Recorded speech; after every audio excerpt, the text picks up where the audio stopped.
Good evening, everyone. We are all welcome. Good evening, everyone. I hope you can all hear me. Good evening. Good evening, everyone. It's my great pleasure to welcome us all to this evening webinar on the fascinating and highly impactful topic, Awake Craniotomy, Enhancing Precision in Neurosurgery Through Patient Interaction. My name is Adenike, and I'm honored to be one of the hosts for today's section, organized by the Operating Room Global. Firstly, I want to appreciate each one of you for taking the time to join us today. We are privileged to have an incredible group of professionals and specialists in attendance from around the world.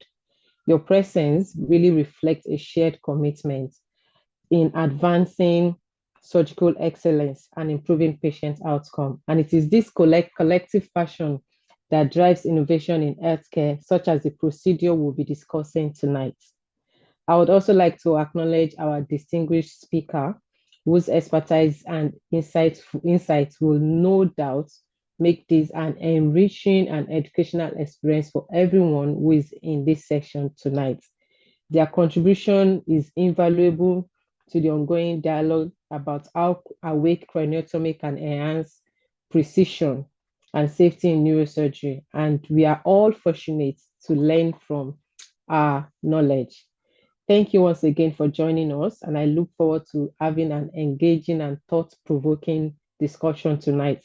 I know we are all looking forward to learn more, especially me, being an orthopedic person, now having to listen to a procedure where they would have to open someone's head while the person is awake and all that. So we'll have a thought-provoking discussion tonight. So please let us all be hopeful this night and be ready to discuss this topic. So let's dive into it while we have Idris introduce our speaker for tonight. Please, ladies and gentlemen, please join me in welcoming Dr. Lorraine Arabang Sebopelo. I'm sorry if I'm not pronouncing it very well. MBBS, AFAN President, PAPSA Genesis Vice President and Neurosurgery Advocate. Dr. Lorraine Arabang Sebopelo is a dedicated medical doctor at Princess Marina Hospital in Gaborone, Botswana, and a proud graduate of the University of Botswana MBBS. As an ambitious physician scientist with a keen interest in neurosurgery, she is driven by vision to address the shortage of neurosurgery in Africa, with a primary focus on fostering a passion for neurosurgery across the continent. In addition to her clinical responsibilities, she holds several prominent leadership roles. She serves as the president of the Association of Future African Neurosurgeons, that's the AFAN, and is a research fellow committed to advancing medical knowledge. She also acts as the vice president of the Pan-African Pediatric Surgical Association, PAPSA Genesis. Her editorial contribution includes roles as an associate editor and peer reviewer for the Pan-African Medical Journal, and as an associate editor and ambassador for the International Journal of Medical Students.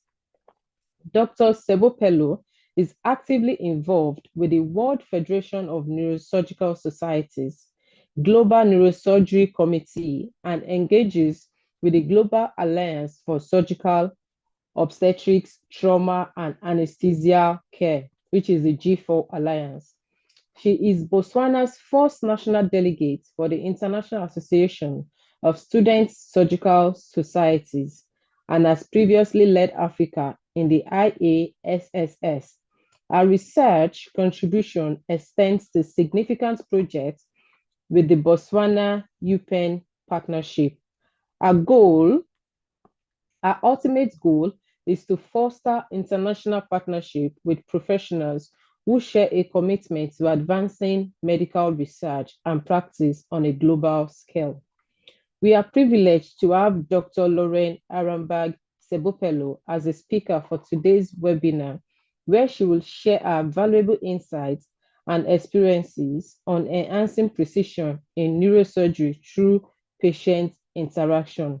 Please join me in welcoming Dr. Lorraine Arabang Sebopelo. Thank you, everyone. Thank you so much for the wonderful introduction. I really appreciate it, and I'm very thankful for having this opportunity. So I'm just gonna share my screen. Just give me a second to get that done. And I really want to thank everybody who made it to this presentation. I was very excited to prepare for it, and it was quite extensive.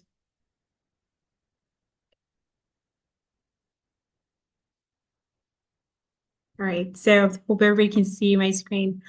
So again, thank you so much. And without further ado, we can just dive right into it. So today we're going to be talking about awake craniotomy, which is about enhancing precision in neurosurgery through patient interaction. And I am Dr. Lorraine Sebopelo, as I've been wonderfully introduced. Thank you again. And this is just the contents, and I'll be taking it from the introduction all the way through to the summary when we talk after we talk about a little bit about psychological impacts. So just to introduce, craniotomy is the removal or opening of a portion of the skull to access the brain. And awake craniotomy means operating the brain while the patient is awake and able to talk in the operating room. Awake craniotomy was introduced, but the surgical team of epilepsy and treatment of epilepsy has subsequently been used in patients with subtentorial tumors, as well as malformations or deep brain stimulation, even those who had myocardic aneurysms. So awake patient interaction really ensures the preservation of essential functions like speech, movement, and sensation. So just a little bit of history about what awake craniotomy, how it came about. So the first awake craniotomy brain mapping with electrical stimulation in humans was actually started by somebody called Bartho in the 1874. And a decade later, Horsey then applied electrical stimulation to human cortex to localize the sources of the seizure under local anesthesia. A couple of years later, in 1934, they began to combine local anesthesia with sedation. And then they advanced it and advocated that the patient remain conscious and alert during the procedure so that the surgeon can have that interaction and communication in cases of aura or motor weakness or sensory changes by the patient if there was an onset of a seizure during the operation. So this technique was preferred. Sedation following electrical stimulation testing was often successful, and therefore it was reproducible and modified as the years went by. And in the 1950s, then they started to also introduce general anesthesia after testing with local anesthesia. So there are a couple of indications for this procedure. The most common surgical indication for awake craniotomy is resection of the tumor in a vitally important area of the brain, like the motor cortex, or even those that are located in the prefrontal gyrus, so sensory cortex, as well as the language cortex. So awake craniotomy is for interaxial mass lesions that reside adjacent to or near eloquent layers or eloquent areas of the brain as seen in operative imaging, pre-op imaging like MRIs. So the lesions are primarily gliomas, like cortical, could be subcortical, or even both. So these lesions have to be seen through pre-op imaging. Sometimes may not be sufficient to determine the margins of the tumors. So when it comes to intraoperative stimulation, awake craniotomy can be used to facilitate electrocorticography for seizure location as well as resection. When you localize the seizure, you can be able to resect it. So this would minimize the interference from anesthetic medications, and it can also be used to treat refractory epilepsy, as extratemporal seizure foci can also be seen or identified close to eloquent areas of the brain. So this can be also used, the AC can also be used for vascular lesions like AVMs, that is atriovascular malformations near the eloquent areas, and can also be used in interventional pain procedures. So a couple of contraindications again that comes to this procedure. It's a very high stake procedure. So some of the contraindications include patient refusal and inability to cooperate. So this is because the patient has to obey commands during the procedure, and that is an absolute contraindication in awake craniotomy if the patient will not be able to cooperate or they have completely refused the surgery. So patient cooperation is expected as necessary to evaluate the language, memory, and motor skills rather than numerical age. the patient's level of motivation for the procedure and cognitive functions should be highly considered. There are also relative contraindications to AC, that is awake craniotomy. So there are neurological and psychological contraindications, such as patients who have major dysphagia, that is, they cannot be able to speak or vocalize. There could be confusion, drowsiness that can make the examination intra-op a little bit unfeasible. For example, a patient who has claustrophobia or they have mood instability, it can add to their anxiety during the procedure. Airway compromise can be contributed to by obesity or history of obstructive sleep apnea. It can be difficult airway in the patients, and also it might be a little bit challenging with patients with chronic cough. We also take into consideration tumor characteristics. Highly vascular tumors should be managed with general anesthesia. This is because longer surgeries with heavy blood loss can cause patients agitation, which results in lack of cooperation during the procedure, which can complicate the procedure. Now, about pre-op planning, we're going to delve a little bit more into this in a couple of slides, but just an overview, the patient selection, which we talk about in the next slides, it includes proper patient selection. Also, counseling and informed consent. Proper patient selection and patient counseling are paramount in these cases. A cooperative patient who can follow commands during surgery is a must for brain mapping. Therefore, important patient selection may fail awake craniotomy. The patients should be told about the details of the procedure and what is expected from them so that they're able to be calm and be cooperative during the procedure. And also it's important to organize the team and have them prepared beforehand and have them also prepare neuromonitoring technology that can be used intra-op and post-op. Now, a couple of considerations, like I said, patient criteria, we take into consideration a patient's neurological status. We have to assess the cognitive function of the patient and their baseline neurological exam. We also take into consideration the tumor characteristics, such as the size and location. Highly vascular tumors, as I've mentioned, it's better to do them under general anesthesia. Medical considerations include comorbidities and medications that a patient might be on, anti-epileptics that may actually have an impact on the operations, as well as allergies to any medication, which is included in the history of the patient. And if they've ever had any history or reaction to anesthesia before, during any type of surgery. There's also a component of psychological readiness that we have to take into consideration. Patients' understanding of the procedure and ability to cooperate and follow instructions. We have to assess the anxiety levels of the patient in order for us as the team to also be prepared. Anesthetic considerations and options, which we will deep dive into later on in the following slides. We include conscious sedation. We'll break this down, as well as the general anesthesia that we talked about and the original scalp block. This is in order to prepare the patient that they have to know what's going to be happening, what to expect. I talked a lot about psychological preparations. So in undertaking this procedure, it can be a psychological warfare. Patients must be informed about the realistic description of the operating room, the expected discomforts, and also the level of cooperation that is expected from them. There are potential risks as well, and safety measures, as well as the stages of the outcome. Anesthesiologists and honestly the team must not conceal any potential presence of sounds. We need to tell the patients that they should expect beeping sounds from the monitor here, the cranial drilling while we're doing the procedure, and also electroknife. And we should really warn the patients about the discomfort, such as the unchangeable position, and that they might experience some aphasia during cortical mapping. Patients must understand that these comforts are essential for the success of the procedure, and it shouldn't really alarm them when these things happen. And this will actually help reduce the anxiety during the procedure. Visiting the operating room, if possible, can also help the patient familiarize themselves with the environment and invite any questions. As we go on to the next steps of the surgery, we can also have to do pre-medication. Pre-medication should be personalized according to the patient's condition and their needs.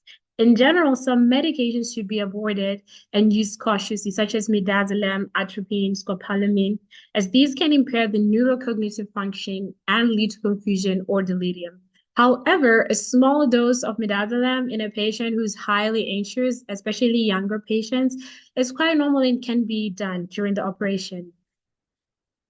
And when it comes to monitoring, a standard monitoring include EKGs, oximetry, just the ones that are usually involved in the standard operating in the operating room, as well as neural monitoring. Monitors should be placed on the same side as the brain lesion. And this is to avoid interfering with contralateral sensory motor monitoring. And while we prepare the patient, there is a component of positioning the patient. It's usually dictated by the location of the lesion.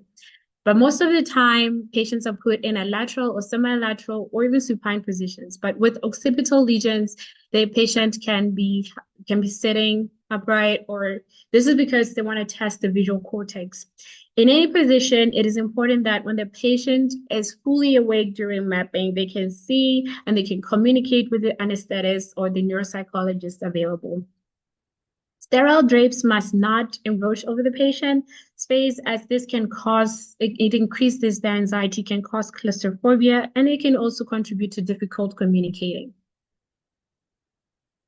On the anesthetic part, before pinning the head to the Mayfield pins, which holds the head in a fixed position, the bilateral scalp block is commonly provided. This is for effective analgesia as well during awake craniotomy. So the scalp block provides hemodynamic stability, decreases the stress response to painful stimuli, and that makes this procedure more tolerable, particularly during the awake phase when there's cortical mapping that is done. So the scalp block is performed by infiltrating the local anesthetic to the 7 nerves on either side of the scalp. And these nerves, just to mention a few, such as the supratrochlear nerve, the auriculotemporal nerve, as well as the lesser occipital nerve, just to name a few.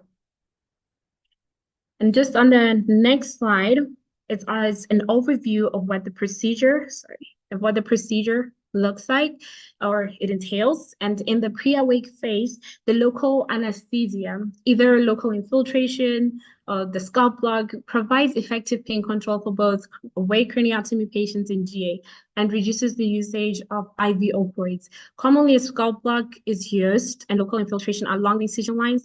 And this can be combination of lidocaine with a longer acting agents like bupivacaine and epinephrine. So usually there's no pain when the dura is manipulated. However, irritations of the nerves innervating the dura near the meningeal vessels can cause pain.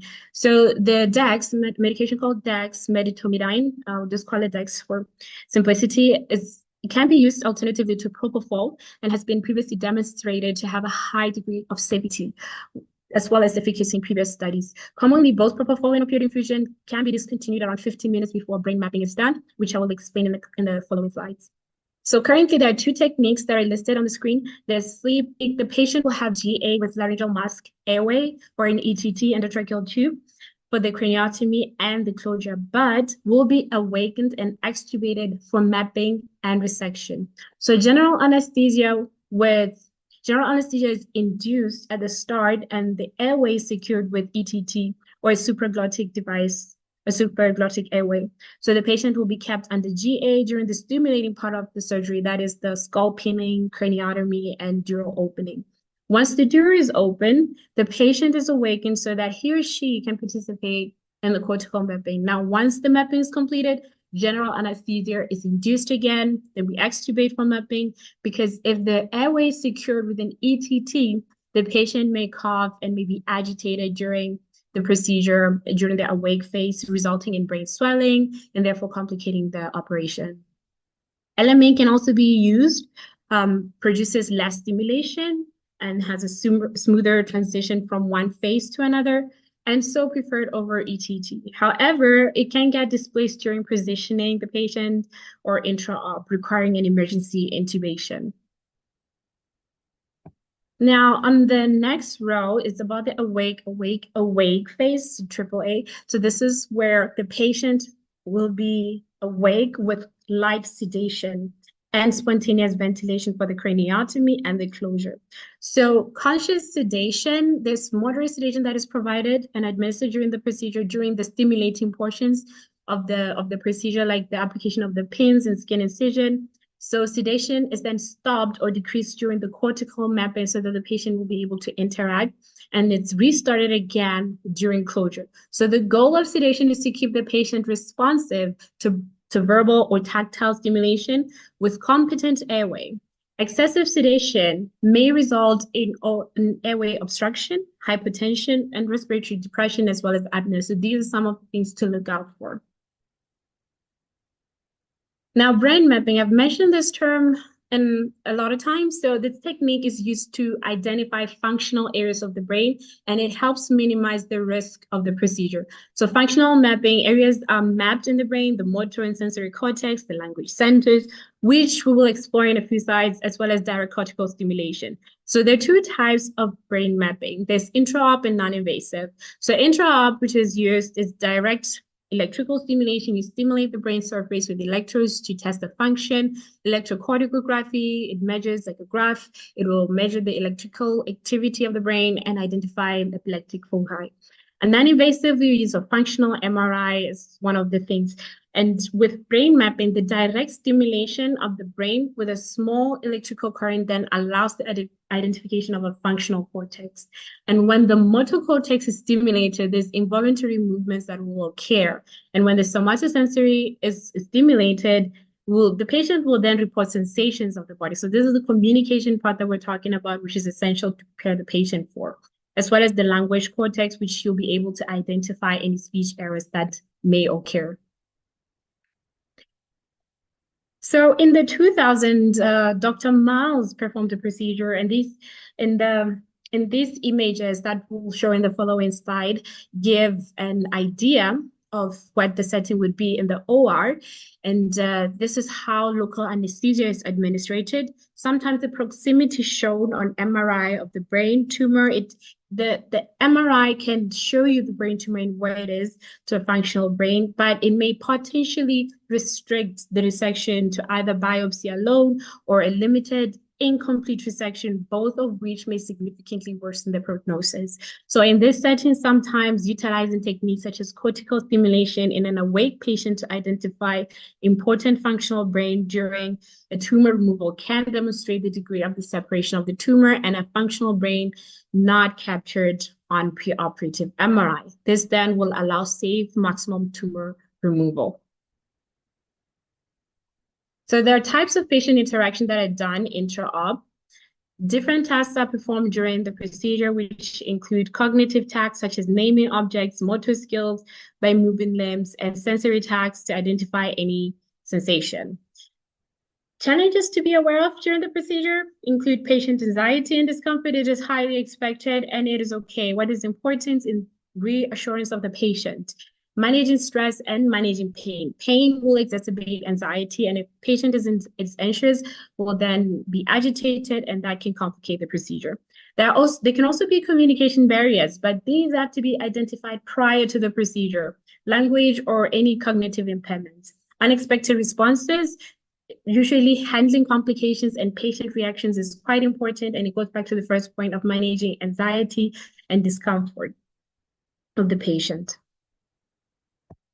So this is an illustration of what patient interaction would look like, naming objects and motor and sensory pathways. I'll just go briefly over the different pathways. Motor and sensory pathways. Awake surgery provides that accurate mapping of both the superficial and deep pathways of the limbs, the face, the mouth. So the mapping can elicit or exhibit movements. Responses of oropharyngeal musculature or laryngeal activity can be recorded as well. Anesthesiologists would observe the patient and report every movement to the surgeon, and the patient should be able or be instructed to report any abnormal movements. So the stimulation mapping allows not only to delineate cortical areas, but also allow the surgeon to stimulate and monitor the subcortical tracts. When it comes to language, speech areas cannot be safely localized based on anatomical landmarks, so it's important to assess speech during the procedure, visual naming objects, as in the diagram. And also the Boston naming task consists around 60 drawings that can be used during the procedure, such as patient naming a window, dog, guitar. And in addition to that, language functions can be studied with greater refinement. Bilingual patients need to be tested on both languages as well. With visual monitoring of intraoperative brain mapping of the cortical visual cortex with the subcortical mapping of the visual tracts may be helpful in minimizing the risk of any permanent hemianopia that might occur, especially if the tumors are located near the parietal occipital area. So identification of optic gradation by direct subcortical stimulation is really dependable method to reduce permanent injury. Now, there are a couple of benefits to AC, like awake craniotomy, that is. The main aim of AC is to minimize tumor resection, and it allows real-time feedback. There's reduced need for post-op ICU and monitoring. There'll be less cost, fewer neurological visits, and studies have shown that after awake craniotomy, patients need less intra-op vasopressors, they have less pain, and less usage of narcotic usage. And there's reduced post-op nausea and vomiting as a complication or a side effect of the anesthesia. Although this procedure can be stressful, it has been reported that about 30% of the patients have had considerable pain, and around 10 to 14% would experience significant anxiety. But in overall, the patient acceptance and post-op satisfaction was quite high. PTSD does not seem to occur, as awake craniotomy with light to moderate sedation doesn't require mechanical ventilation. It avoids physiological disturbance that are usually associated with GA.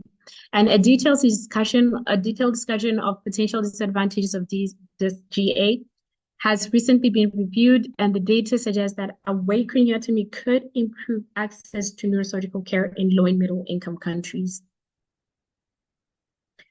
When it comes to post-op care, the patient usually requires lower rates of sedative infusions during the post-awake phase than during the pre-awake phase, as the patients are often tired towards the end of the procedure and there is a lower level of painful stimuli during skull closure. So the patient should initially be cared for in HD, that is high dependency unit or ICU, and pain management should be achieved by small doses of opioids that is based on the pain scale of the patient. It can be done intravenously, including with a patient-controlled analgesia as well. So it has to be continued monitoring throughout the post-op care, continuous monitoring of the neurological status of the patient, and always watching out for post-op complications. Now, there are a couple of challenges with sedation, mainly being agitation and airway compromise. So one of the most challenges is agitation due to the long periods of the operation, which can be overcome with support and reassurance. But adequate sedation also has to be enough to reduce anxiety while being able to keep the patient aware of the surroundings. Some cases reported the use of DEX, and that is while discontinuing propofol. When it comes to airway compromise, this may be due to excess propofol without airway protection. So emergency protocols in this case have to be put in place for resuscitation. That includes calling for help, alerting the surgeons, as well as stopping all infusions as per protocol, as per hospital or setting.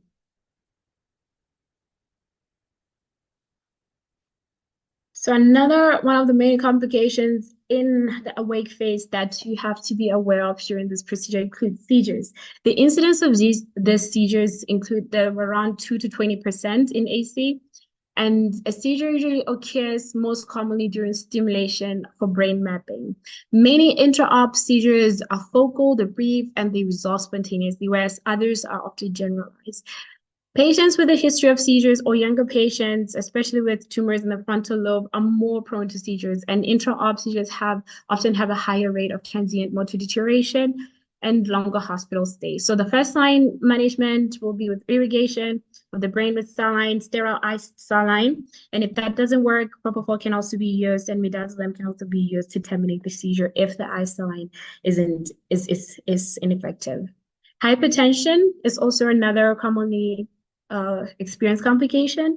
It is usually secondary to pain, agitation, and anxiety. So treat those to be able to manage the hypertension. However, other cases like hypoxia, hypercapnia must also be checked. So in order to treat the hypertension, treat the underlying cause. This can be managed with labetalol, esmolol that may be administered as a temporizing measure. Patients may also experience nausea And has been seen in 4% of the patients undergoing awake craniotomy. It can be due to opioids, anxiety, or surgical stimulation. Ondansetron in this case can be used, or dexamethasone, and propofol are usually the drugs that are suitable to manage nausea and vomiting. Respiratory complications like airway obstruction may occur due to excessive sedation, and this may cause hypoxia and hypokalemia. So oral or nasopharyngeal airways may help relieve the airway obstruction, but assisted ventilation and the supraglottic intubation device may be needed to manage the hypoxia. And lastly, failed awake craniotomy. So AC is considered failed if you have to convert to general anesthesia. And also if there's adequate mapping or monitoring that could not have been achieved. So that is when we consider it a failed craniotomy. And it occurs usually in about 2% of the cases. And it is important and imperative to include this in part of patient counseling and informed consent to let them to know that of the complications that may occur during the procedure and what might be to be done. We have to also prepare the patient psychologically. And as I've mentioned, there's a psychological impact that have been shown in some studies, even though previous studies reported AC as well tolerated and has had a great patient satisfaction. Anxiety has been reported to be the most common psychological phenomenon. Parents of children undergoing AC experience psychological distress as well, and therefore parents have to be assessed for their capacity to support their child, and noted that the risk of the child developing PTSD depends on the seriousness of the event, the age of the child, as well as the parental distress. Because parents in this case, for children, parents have a major protective factor, and their suffering from the event can become agents of traumatic experience. So there are also ethical considerations that we have to take into consideration. Hospital resources. So as healthcare professionals, we have to be aware of hospital resources. Priority setting is the art of medical resource allocation. It involves finding the appropriate balance between individual patient rights and the greater good of the healthcare delivery system. So awake craniotomy reduces the need of post-op ICU and decreases operating times and hospital stays. It is difficult to weigh the efficacious use of hospital resources against an individual patient's needs, and therefore it is important for surgeons and neurosurgeons to remain sensitive to patients' needs and to see that the procedures are not performed when the greater good of the system is prioritized over the individual patient's best interests. There's also legal liability. For several reasons, awake craniotomy may increase the risk of litigation, deterring neurosurgeons from performing this procedure. Patients might misinterpret normal intraoperative discussion or inadvertently confabulate their own recollection of the surgery as a result of the administration of sedatives or cortical manipulation. Alternatively, patients operated upon under GA who incur complications later on may feel angry that an awake craniotomy was not done on them, especially if this was an option not discussed with them. So the impact of selecting a surgical procedure based on probability of litigation must be actively minimized by the medical profession. If we concern ourselves with this, patients' outcomes will suffer because of bad decisions being made for the wrong reasons. There's also informed consent. A fully informed consent requires an explanation of all the surgical procedures, all the surgical options, including a detailed review of possible outcomes and complications. Neurosurgeons should keep in mind the possibility that a patient may feel coerced into consenting to a given procedure. What's unique to awake neurosurgery, is that consent can be revoked during the procedure. Although this is rare, occurrences have been documented where a patient competent to decide and willing to accept the consequences has halted their brain surgery. So rules should be put in place to deal with this situation in institutions, and these include guidelines regarding advanced directives and possibly returning to the surgery later on. So patients may be more likely to suspend surgery once informed of this option, and surgeons should consider discussing how requests for discontinuation can be handled. So patients undergoing craniotomy have had fewer neurological deficits in case studies, about 7% versus 23%, and shorter hospital stays, more of one day to 2 days than patients undergoing craniotomy under general anesthesia who would stay around 9 days. a little over a week. So 2 years ago, a case showed that awake craniotomy is safe and effective way to remove growths in and around eloquent areas. It has low risk of causing lasting nerve problems after surgery. Patients who have awake craniotomy experience fewer neurological deficits and less time in the hospital compared to patients who have craniotomy under GA. In low and middle income countries, despite facing neurological challenges or numerous challenges, a recent scoping review uncovered that AC is being successfully conducted in low-resource settings. And there are future directions with this procedure. To talk about the future, you need to understand a little bit about the past to add on to the introduction. So the first change in the standard of anesthetic care dates back to the 1955 when there was use of haloperidol and phenytoin. So in 1988, Archer studied numerous awake craniotomies for cortical resection, especially in the resection of epilepsy foci using a local anesthesia. But then they advanced to use the fentanyl as well as alpha fentanyl. So 4 years later, Solbeck then published his landmark studying protocol and has started using propofol sedation in awake craniotomies. So then propofol infusions have become more popular in awake craniotomies. Now, high-quality randomized clinical trials relevant to the role of anesthesia in the outcome after awake craniotomy resection is quite lacking in many studies. So despite these studies being done comparing short-term outcomes with different anesthetics and analgesics, there is a need for large randomized controlled clinical trials to examine long-term outcomes and include include tumor recurrences as well as quality of life, especially when it comes to motor deficits and neurological deficits. So dexamethasone is a highly selective alpha-2 agonist with dose-dependent sedative anxiolytic and analgesic effects without ventilation suppression. So compared to clonidine, Dex has 8 times greater affinity to alpha-2 receptors and a shorter half-life. So it has been previously demonstrated that alternative to propofol, it has a high degree of safety as well as efficacy in previous studies. So craniotomies with propofol and Dex infusions have led to less hemodynamic response to pinning and emergence, as well as less overall narcotic use.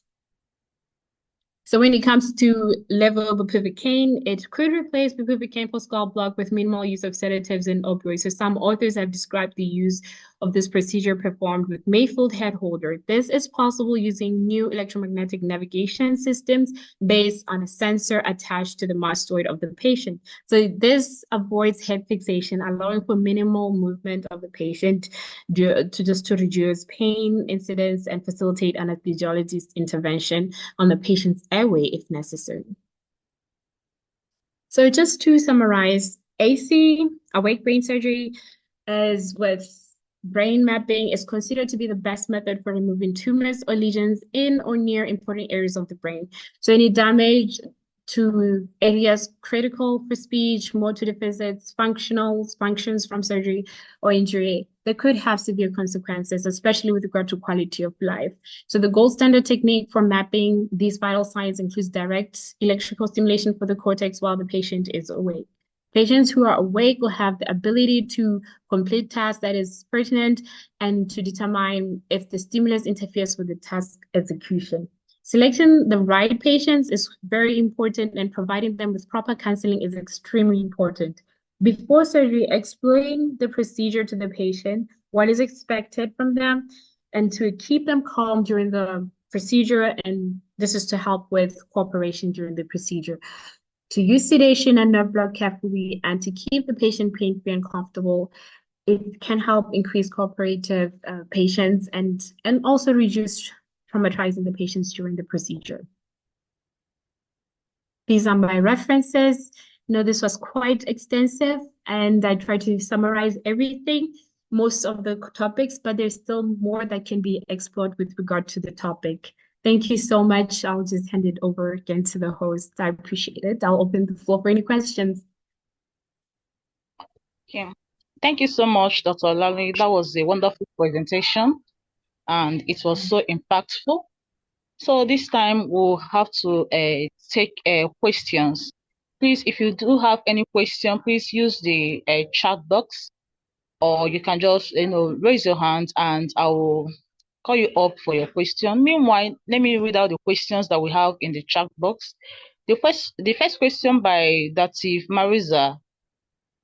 She's is asking about if in this awake craniotomy there is a need to intubate the patient. That's the first question from Dative Marisa. So the question is if during the procedure you have to intubate, right? So during the awake, it depends.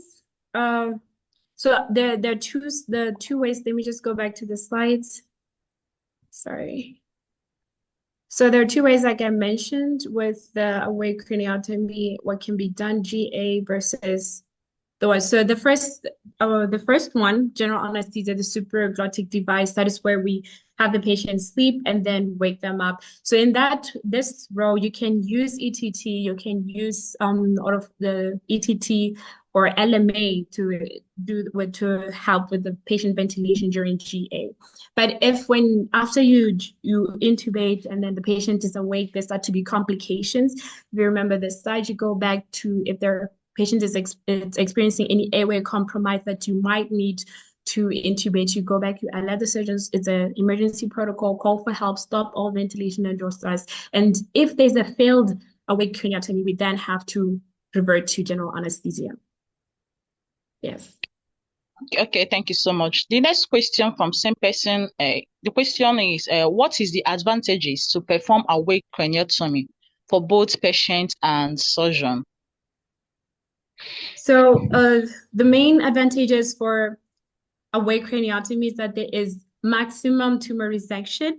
So as much as you can have a tumor imaging on an MRI, it doesn't quite catch where the margins would be. So with awake craniotomy, you're able to localize where the tumor would start and what is the safe zone to actually resect the tumor, or even if it's an epileptic foci. So you can also get real-time feedback, like we mentioned before. You can get real-time feedback from the patient based on the patient interaction, so that we minimize or actually maximize patients' recovery afterwards. They have good quality of life afterwards. And also some of the advantages that I mentioned towards the end with regard to awake craniotomy. Oh, yes, this was the slide. It has also a lower risk of cognitive and motor deficits. That is for the patients mostly, but also for surgeons, the procedure is the fact that you get real-time feedback as a surgeon, it can actually help you reduce the patient's complications towards the end. Okay, thank you so much. The next question from same person, the person is asking the difference between deep sedation and general anesthesia. And the person also wants to know why they infiltrate a local anesthesia before operation. Okay, so let me just go back. So this is local anesthesia, it's a nerve block that is done prior to the procedure. This is to minimize pain. As I mentioned before, pain can actually add to agitation of the patient and can actually lead to complication of the procedure. So deep sedation, sorry, I think this is position. So deep sedation, we don't usually go for deep sedation. It's either light or moderate sedation when we're doing awake craniotomy, especially in the awake phase, that is the middle portion, or light sedation in the middle portion. This is mainly to reduce enough anxiolytic, enough sedation to help reduce the patient's anxiety, but also keep the patient interactive and being aware of their surroundings. So GA is done at the beginning, when you actually pin the patient, when you put on the Mayfield pins, and also when you open up the skull or open up the dura. After that, we wake the patient, and then we have them on light sedation so that there's minimal anxiety, there's minimal pain that is experienced from the scalp as well. I hope that answers the question. Yes, okay. Thank you so much. Then the next question from Precious, she's asking about if there is any specific type of brain tumor you can do awake craniotomy, or is it for all types of brain tumor? And her second question is if it can be done on a seizure disorder patient, If yes, what happens when the patient develops seizure during surgery? So yes, fentanyl has been shown to be used in the operation, but like I said, propofol is mainly used, and in place of propofol, they use Dex. And sorry, remind me of the second question again. Seizure location, is it? Yes, if it okay, his second question is if it can be done on a seizure disorder patient. If yes, what happens when the patient develops seizure during the surgery? Yes, yes. So a patient, one of the indications for awake craniotomy is actually epileptic patients. So you can actually do an epileptic surgery, like where you remove the seizure foci in the brain, and after you localize or do the brain map, you can actually be able to remove that tissue, the brain tissue where the seizure foci has been identified. This is usually in the treatment of epileptic patients. And if a patient does experience a seizure, you can use a low dose of midazolam, and propofol has also been used to terminate the seizure. I think it was one of the slides as well. What happens when the complications with, under seizures right there, can use propofol or midazolam. Okay, thank you so much. And the next question, the person is asking about if there is any steroid axe saline used to manage seizure in case of brain stimulation. So she wants the person wants to be clear about this. So when a patient experiences a seizure during the stimulation of brain mapping, if that doesn't work, that's when we move on to medical treatment of the seizure. Otherwise, if the patient in order to terminate the seizure. Yeah. Okay, thank you so much. Then the next question I have here in the chat box says, is awake craniotomy used only for tumor resection? Can it be used for hematoma evacuation? Not really hematoma evacuation, not that I've known of or come across, but that is a topic that we can explore as well. But mainly the indications for awake craniotomy is for mass resections, especially in the deep areas of the brain, eloquent areas of the brain that have been shown on imaging, and also for refractory epilepsy or extratemporal epilepsy, vascular lesions like AVMs near the eloquent areas, not just any vascular lesion, and also used for a biopsy of ventriculostomy. As for hematoma evacuation, not that I've come across in the studies, but we can always explore that topic. Okay. Okay, thank you so much. I also have another question here. Is asking if seizure can be treated surgically by Calista. If a seizure can be treated surgically. Yes, like I not really epilepsy, mostly refractory epilepsies. Remember, seizure management is medical management. Is when you we go to surgery when you've ordered all options, medical management. Then we go for refractory epilepsy. We can then go on to remove the seizure foci where the seizure originates. That's where we remove the seizure foci. Okay. Yes. Okay. Okay. I also have another question here. The question is, what is prognosis for surgical interventions in seizure disorder? Yes. So a lot of the studies, like I mentioned, there hasn't been extensive studies on the awake craniotomy, most of the clinical trials that have been conducted. But so far, the case studies that have been done shows that there's increased patient satisfaction with the procedure. There's resolution of any motor deficits. They will usually be temporary and then they'll resolve. So there's been minimal complications and the neurological deficits. That's why it has had great patient satisfaction.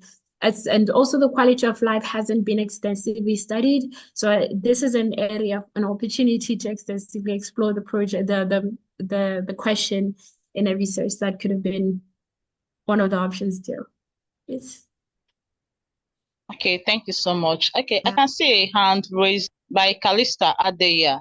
I don't know if you still have a question. You can unmute yourself. Calista is raising up hand.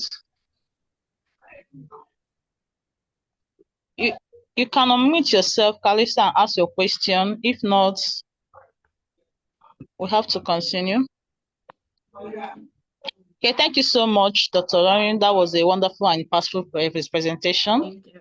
Okay, I will be handing over to my colleague to give the closing remark. Thank you so much. Thank you.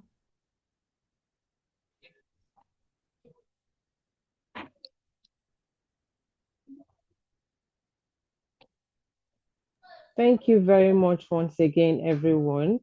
I really appreciate everyone for tonight's webinar.